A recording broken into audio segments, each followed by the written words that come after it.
ঢাকা শহরে metro rail দিয়ে বেশি দ্রুত যাতায়াত করা যাবে নাকি লোকাল বাস দিয়ে বেশি দ্রুত যাতায়াত করা যাবে? আর আমাদের এই গন্তব্যটা শুরুটা হতে যাচ্ছে আগারগাঁও থেকে মিরপুর 11 লোকাল বাসে করে এবং মিরপুর 11 থেকে আগারগাঁওয়ে মেট্রোতে করে। দেখবো কোনটা দিয়ে বেশি দ্রুত আসতে পারি। আর আমরা এই পুরো সময়টা এনজয় করতেছি এই দাহর প্লাসের ঘড়ি দিয়ে। আর এই যাত্রাটা শুরুটা হতে যাচ্ছে আগারগাঁও থেকে। আর আমরা এখন আগারগাঁওয়ে বাসে উঠে পড়লাম। আর ফাইনালি আমরা লোকাল বাসে টাইমার অন করে দিলাম। স্টার্ট দেখি কত মিনিট লাগে এই আগারগাঁও থেকে মিরপুর 11-তে যেতে। ওটার সাথে সাথে গরমে বসে কি করা যাবে আর কি আনবো, দেখি কি করুন যায়, সেই গরম পরে এই তো হয়ে গেছে। আর ফাইনালি 1 মিনিট হয়ে গেল আর আমাদের বাস খুবই গতিভাবে যাইতেছে। সামনে রয়েছে মেট্রো শেওড়াপাড়া স্টেশন।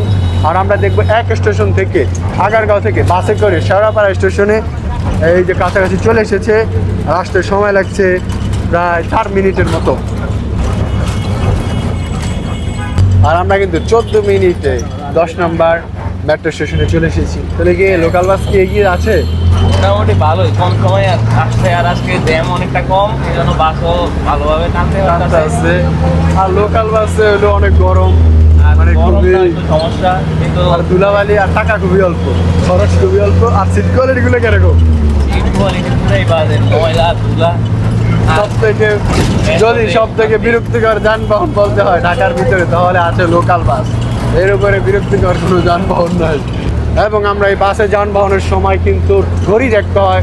আর যদি টাইম এনজয় করতে হয় তাহলে কি ব্র্যান্ডের ঘড়ি কিনতে হবে? এরকম ঘড়ি চাইলেই দাহত প্লাসের পেজে যায়, অত্যাধুনিক সুন্দর সুন্দর ঘড়ি আছে, চাইলেই নিতে পারে। তাই এরকম সুন্দর সুন্দর যদি ঘড়ি কিনতে চান তাহলে এখনই দাহর প্লাস পেজে গিয়ে এরকম সুন্দর সুন্দর ঘড়িগুলো কিনে নিন।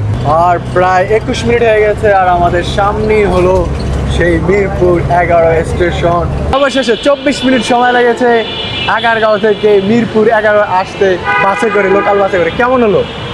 ভালোই, অল্প সময় আসছি আমরা, মাত্র 24 মিনিট লাগছে। অন্য সময় তো আসতে যায় 40 মিনিটের মতো লাগে যায়, আসতে যায় মাত্র 24 মিনিট সময় লাগছে আগারগাঁও থেকে মিরপুর 11-তে আসতে। এখন মিরপুর 11 থেকে আগারগাঁও যেতে এখন দেখি কত মিনিট সময় লাগতে পারে। আর আমরা কিন্তু টাইমার অন করে দিলাম, দেখি কত মিনিট সময় লাগতে পারে। চলো চলো। মেট্রোতে ওঠার সাথে সাথে 1 মিনিট হয়ে গেল এবং আমাদের র্যাপিড পাস আছে, তার জন্য পাঞ্চ করে ভিতরে চলে গেলাম। যদি কার্ড নিতে হতো তাহলে আরও কিছুক্ষণ সময় ব্যয় করতে হতো। কিন্তু আমরা লিফটে উপরে উঠে এখন যাব আগারগাঁও। বাস থেকে এটা সেরা না ভালো? অবশ্যই ভালো। আমরা এখন ট্রেনের জন্য দাঁড়িয়ে আছি আর ট্রেন আসতে এখনো 4 মিনিট বাকি। আর অলরেডি আমাদের সময় হয়ে গেছে 5 মিনিট। দেখি কত মিনিট লাগে এখান থেকে আগারগাঁও যেতে মেট্রোতে করে। ফাইনালি অনেকক্ষণ দাঁড়ানোর পর ট্রেনটা চলে এসেছে আর আমরা অবশেষে অনেকক্ষণ অপেক্ষা করার পর উঠে পড়লাম মেট্রো রেলে। আর মেট্রো রেলে ওঠার সাথে সাথে কিন্তু মানুষের ভিড় দেখে অবাক হয়ে গেলাম, কিন্তু এসি আছে তার জন্য সমস্যা নাই। মিরপুর 11-এ আমাদের ট্রেনে উঠতে মোট সময় লাগছে 11 মিনিট এবং সব থেকে অবাক করা বিষয় হলো মাত্র 1 মিনিট সময় নিয়ে চলে আসলো মেট্রো রেল মিরপুর 10-এ। অনেক দ্রুত চলে এবং মিরপুর 10 থেকে ট্রেনটা ছেড়ে দিল এখন। তাহলে চলেন মেট্রো রেলের গতিটা দেখি, হাইস্ট কত স্পিডে চলে মেট্রো রেল। আর আপনারা গেস করুন আসলে 100 কি উঠবে এই মেট্রো রেলের গতি। আর অলরেডি কিন্তু 82-84 গতি উঠে গেছে। ওয়াও, 91। এখন দেখা যাক আসলে 100 কি উঠবে।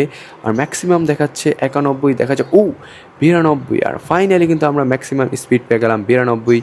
14 মিনিটে চলে আসলো মেট্রো রেল কাজীপাড়া। দেখা যাক এখন কত মিনিট সময় লাগে। আর ফাইনালি কিন্তু 17 মিনিটে চলে আসলো শেওড়াপাড়া। আর অবশেষে আমাদের সেই আগারগাঁওয়ে চলে আসলো মেট্রো রেল 18 মিনিটে। আর আমরা এখন নামতেছি মেট্রো রেল থেকে।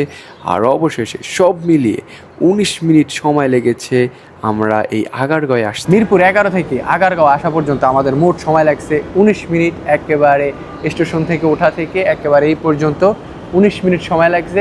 আপনাদের কাছে কোন যানবাহনটি বেশি ভালো মনে হয়েছে, মেট্রো রেল নাকি লোকাল বাস? মেট্রো রেলে সময় লেগেছে 19 মিনিট, লোকাল বাসে লেগেছে 24 মিনিট। আর ভিডিওটা ভালো লাগলে দা মিস্টার মাহফুজকে সাবস্ক্রাইব।